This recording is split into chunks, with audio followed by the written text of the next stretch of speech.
Kevät vuoden aika, jolloin valaisuus lisääntyy ja luonto heräilee talven jälkeisistä unestaan, on saapunut jälleen kerran. Selviä signaaleita kevään saapumista ovat lämpötilojen nouseminen lisäksi erilaiset muutokset luonnossa. Valitettavasti kuivat ja lämpimät ilmat tuovat mukanaan myös ikäviä haittoja, kun ilmanlaatu heikkenee. Siitepöly saa ilmakalvot kutiamaan, katupölyhampaat narskumaan ja aurinko paljastamaan kotipölyn mielen matalaksi. Kysymme Luksen opiskelijat, mitä he pitävät ja mitä he inhoavat keväässä. Mä pitää kivassa hyvä säästä ja tosi aurinkoista. Mä tykkään ottaa aurinkoa.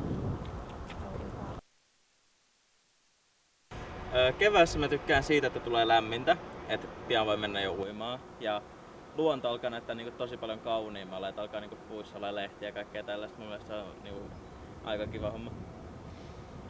Sitten myös kysyimme, että mitä he inhoavat keväässä. Hyttynen ja pynkki. Ei hyvä. Mä en tykkään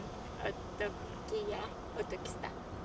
Mä inhoan myös sitä lämpöä sillä tavalla, että kun koettaa nukkua iltaisin, niin huoneessa on liian kuuma, niin se on hirveetä. Ja sit hyttysten ja ampiaisten takaisin tuleminen, se ei oo kiva. Niitten kanssa joka vuosi leikkiä. Kiitos paljon.